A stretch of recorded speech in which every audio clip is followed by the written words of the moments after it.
Boa noite, amados irmãos. Que a graça e a paz do nosso Senhor e Salvador Jesus Cristo continue inundando os nossos corações. Pela misericórdia de Deus estamos aqui, e felizes, porque Deus tem operado, por intermédio das vidas que têm entrado por essas portas e tem operado nas nossas vidas, por intermédio e nas nossas vidas, graças a Deus. Nós estamos com a temática do mês, vencendo as nossas resistências. E o tema proposto para hoje é as consequências quando fugimos da vontade de Deus. E nós vamos continuar ainda, em Jonas. Jonas, no seu capítulo 1, versículos 1 a 3. Nós vamos continuar, falando desse personagem. E quando nós falamos de Jonas, nós vamos entender que estamos falando de nós mesmos. Diz assim a palavra do nosso Deus, Jonas, capítulo 1, a partir do versículo 1. Veio a palavra do Senhor a Jonas, filho de Amitai, dizendo: Dispõe-te, vai à grande cidade de Nínive e clama contra ela, porque a sua malícia subiu até mim. Jonas se dispôs, mas para fugir da presença do Senhor, para Tarsis, e tendo descido a Jope, achou um navio que ia para Tarsis. Pagou, pois, a sua passagem e embarcou nele, para ir com eles para Tarsis, para bem longe da presença do Senhor. Quando nós olhamos para o livro de Jonas, e é interessante que na terça-feira passada, o presbítero Jonas também leu esse texto, leu o capítulo todo, e discorreu a respeito das resistências de Jonas para esse chamado. E aí nós vimos que quando Jonas, mantendo aquilo que o Jonas denominou como bagagens, aquilo que ele foi adicionando à sua vida, à sua visão, ao seu agir, lhe impediu de realizar aquilo que é a vontade de Deus. E quando a gente olha para Jonas, a gente entende que ele está vivendo num período sobre o reinado de Jeroboão II, rei do Reino do Norte. E nesse exato momento, Jeroboão II, apesar, a gente vai dizer aqui, que ele era alguém que estava afastado de Deus, mas ainda assim, Deus havia abençoado aquele período do reinado de forma que havia paz ao redor, de forma que havia prosperidade ali em Samaria. Então as coisas estavam bem, as coisas estavam caminhando relativamente bem. Alguém que reinava naquele período e reinaria por 41 anos, estava tranquilo, estava bem. Nós vamos ver depois que existem reis que permanecem no trono meses. Mas ele está ali num período de relativa tranquilidade, de relativa paz. E a gente vê lá em 2 Reis, no seu capítulo 14, a partir dos versículos 23 a 25, quando diz o seguinte: no 15º ano de Amazias, filho de Joás, rei de Judá, começou a reinar em Samaria Jeroboão, filho de Joás, rei de Israel, e reinou 41 anos. Aí é que está o problema.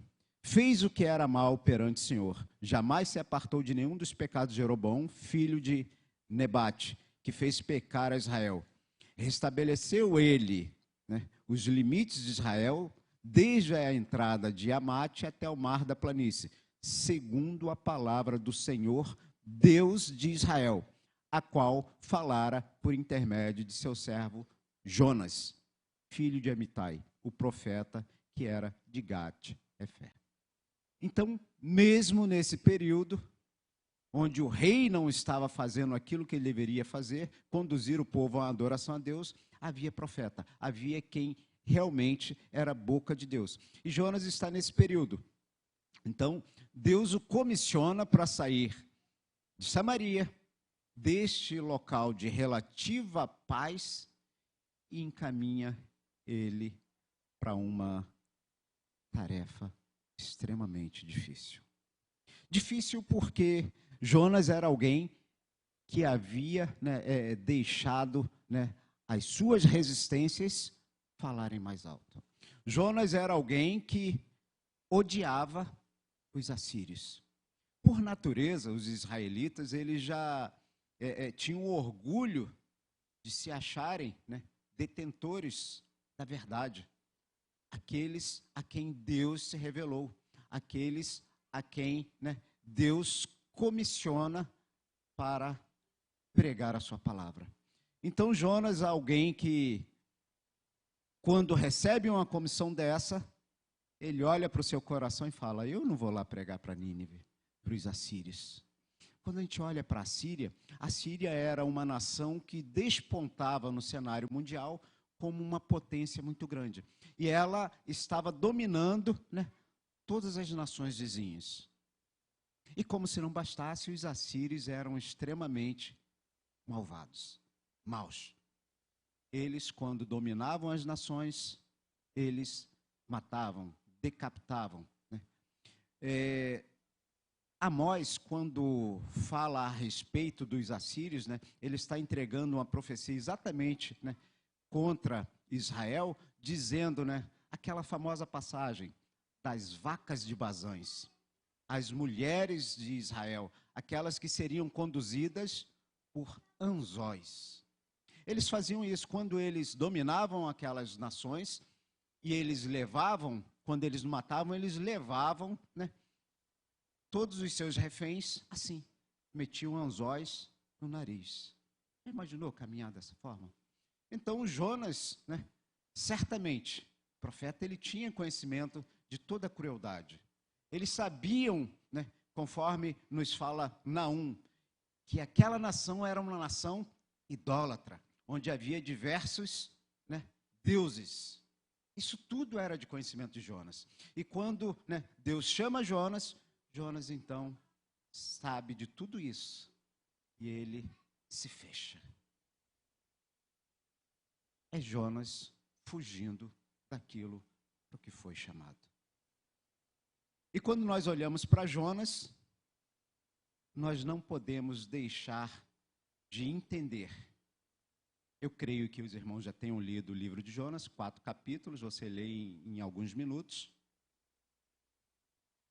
Você vai ver que o livro de Jonas é um livro extremamente rico naquilo que ele traz na sua mensagem. Quando a gente olha para o livro de Jonas, nós não podemos deixar de observar aquilo que nos salta aos olhos. O livro de Jonas, ele trata claramente da soberania de Deus. Quando a gente lê que Deus ordena e o mar e o vento obedecem. Quando Deus ordena, os animais obedecem, ouvem a voz de Deus. Quando Deus ordena, o profeta vai lá e mesmo com aquela pregação micha, com aquela coisa, Augusto Nicodemos usa até o termo ridícula, ele fala que até 40 dias para que Deus venha subverter Nínive. Ele fala exatamente isso. Só isso.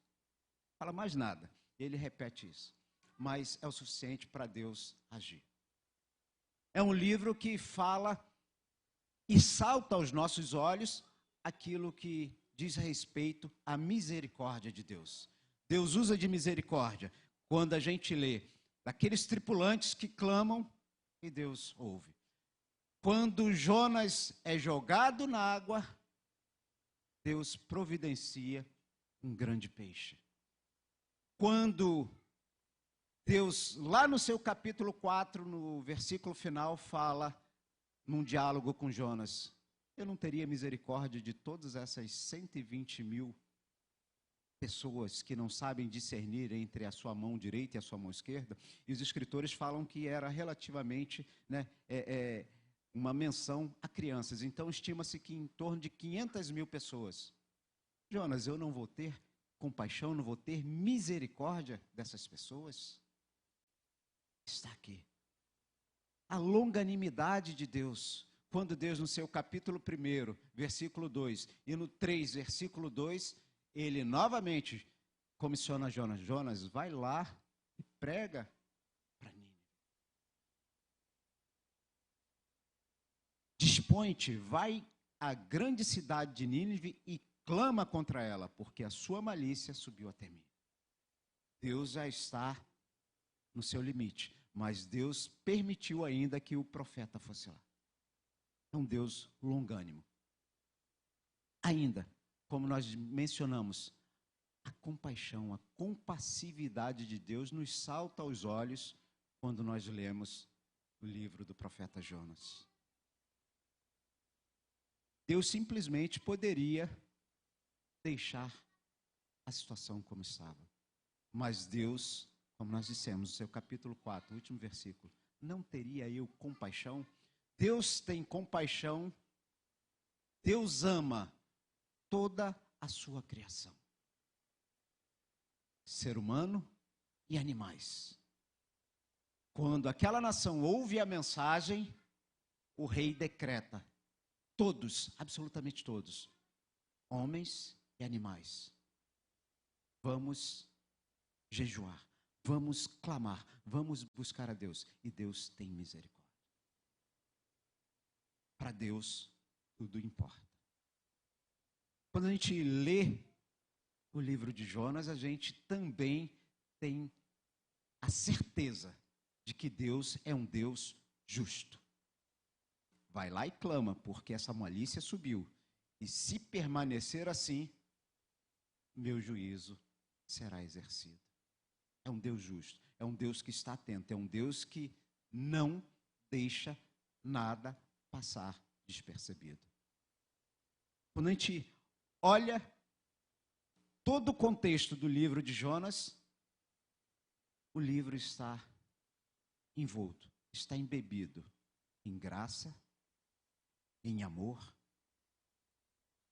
que redundam em perdão.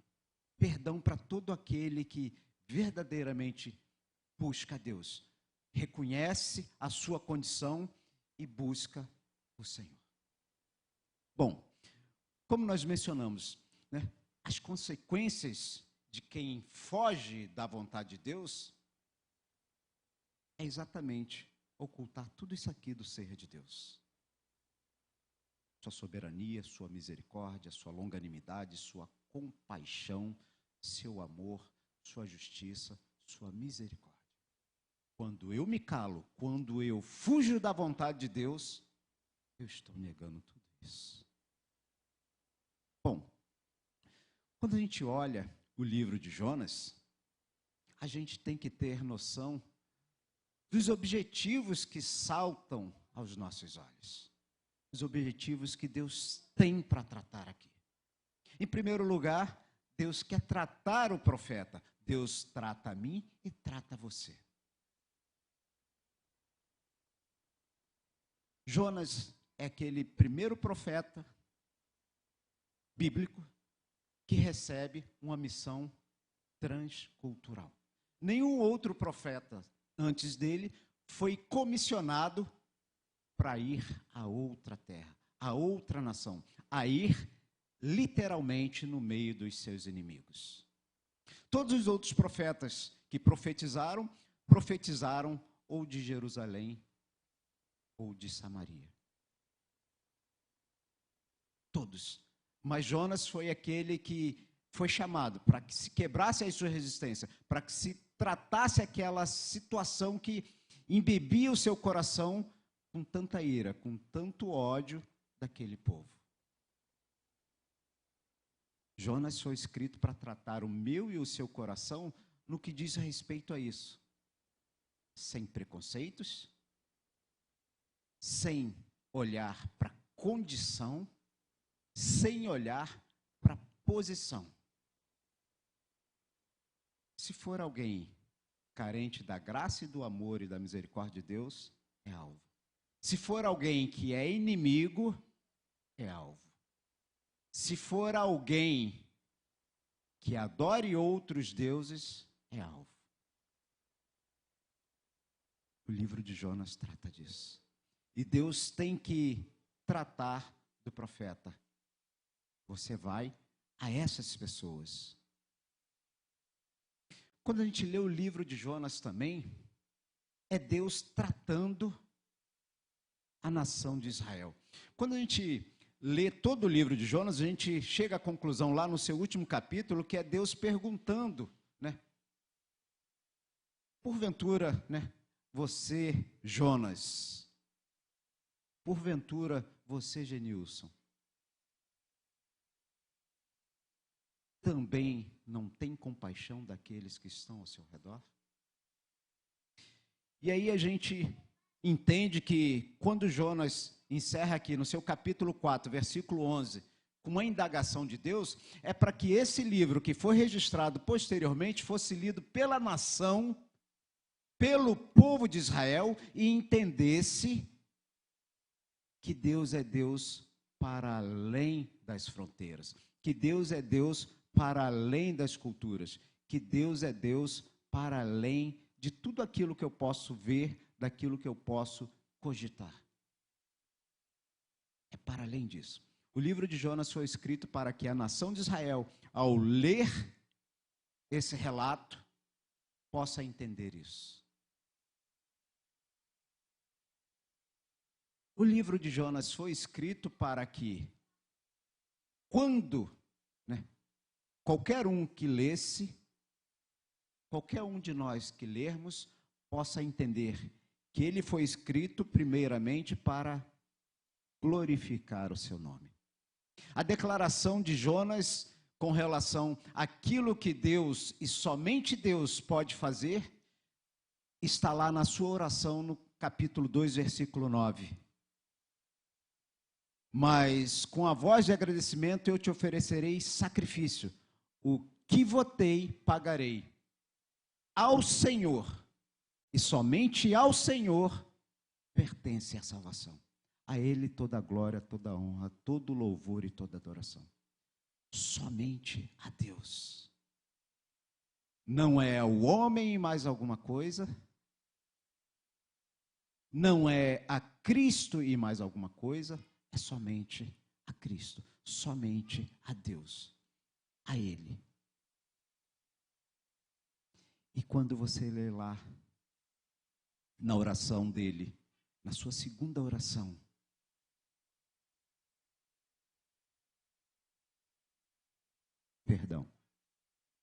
quando ele menciona, né, no seu capítulo 4, versículo 2. Por isso me adiantei fugindo para Tarsis, porque sabia que és Deus clemente, misericordioso e tardio em irar-se e grande em benignidade e que te arrependes do mal. Quando eu resisto à vontade de Deus, eu nego isso. Quando eu fujo de diante de Deus, eu deixo de proclamar isso. É como se eu não acreditasse. É como se isso não fosse realidade na minha vida, alcançado por graça e por misericórdia. É como se eu não fosse esse miserável aqui que foi alcançado.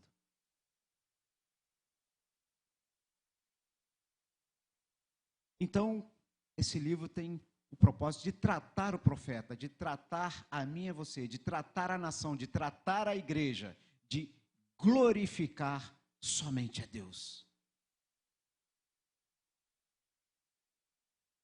Esse livro foi escrito também para salvar aquela nação.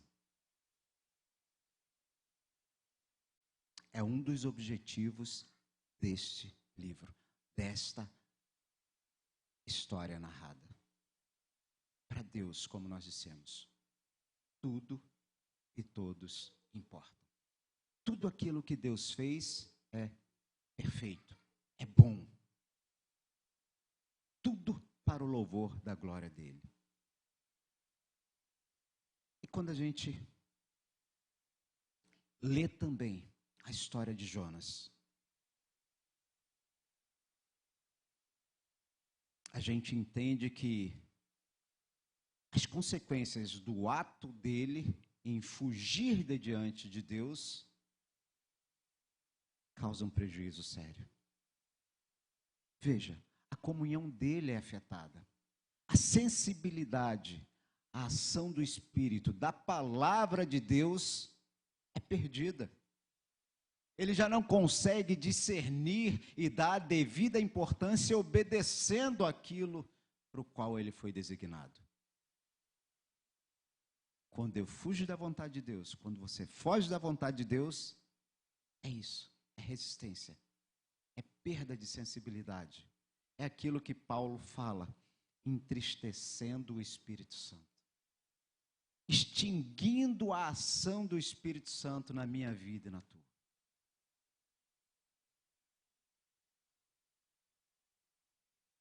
Veja, há uma estagnação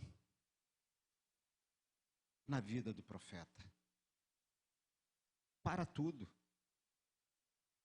Ele sai da sua terra, ao invés de ir em direção a Nínive, 800 quilômetros ele foge para Jope. Jope pega um navio em direção a Tarsis.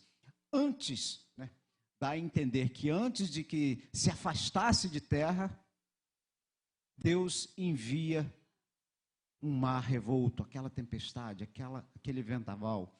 Tanto que o relato é que os tripulantes ainda estão tentando remar porque eles estão avistando terra. Então, antes que ele se afastasse, Deus já está agindo. Deus age.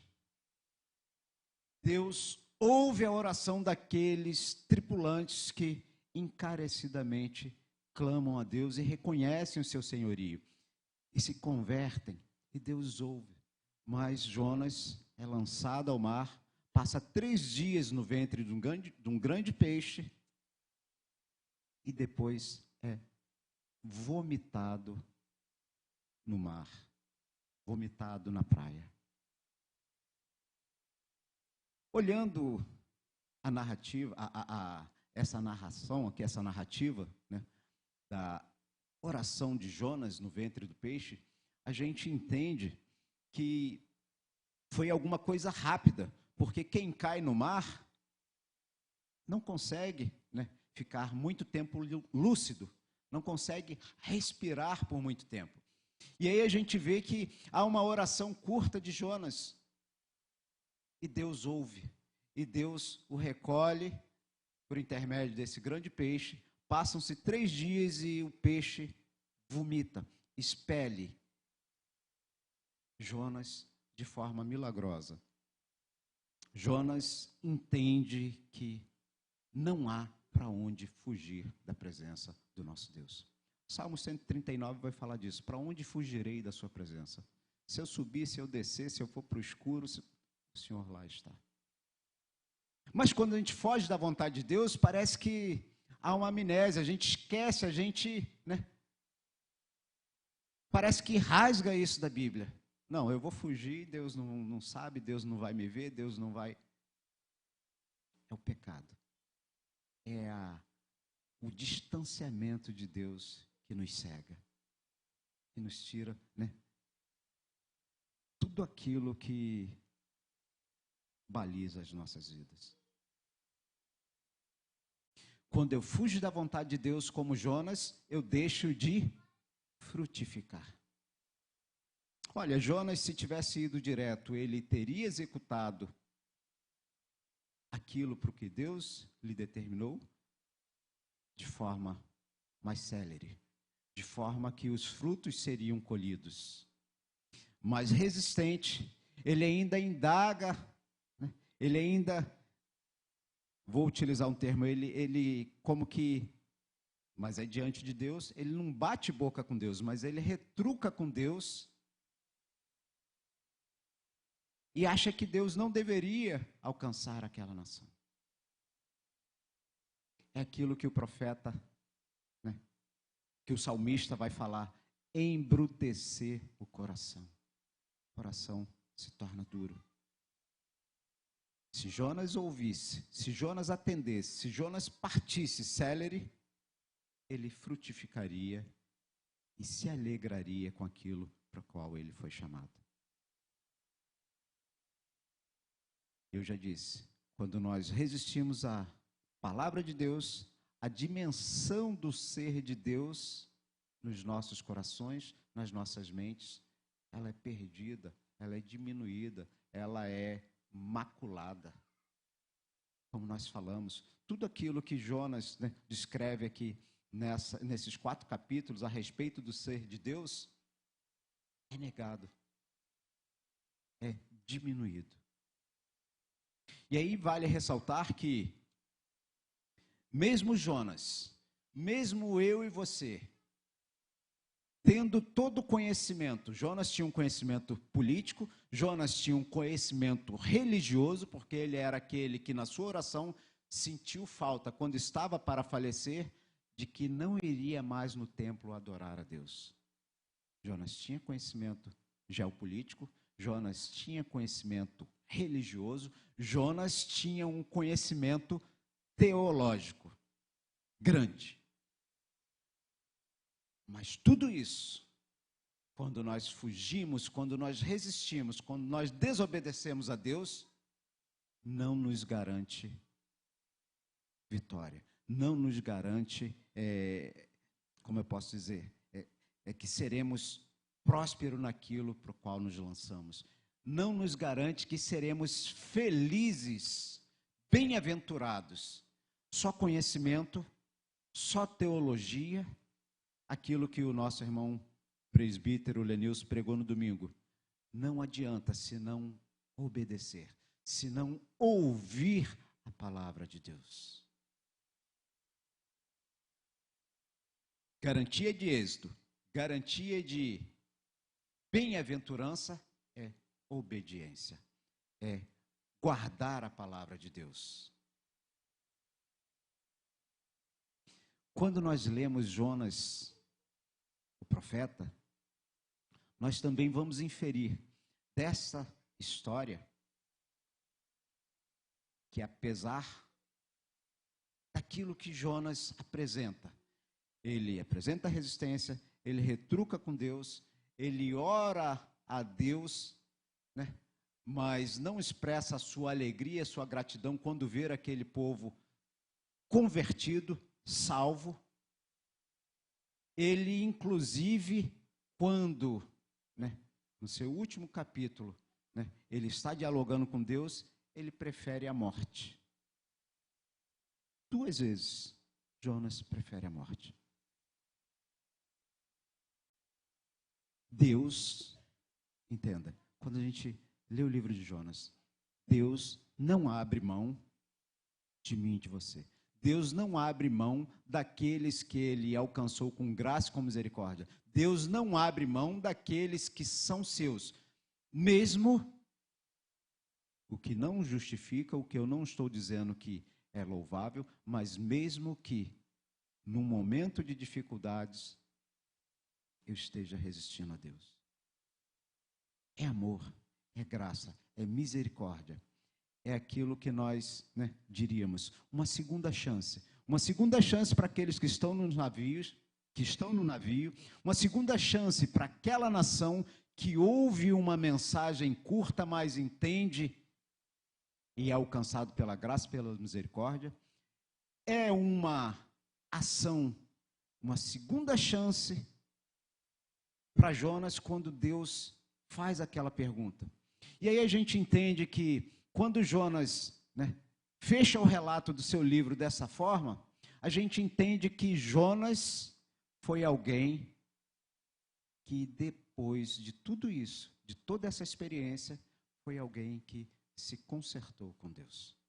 Senão não teria sido esse o relato que estaria aqui para Israel, para mim, para você, para a igreja de Deus.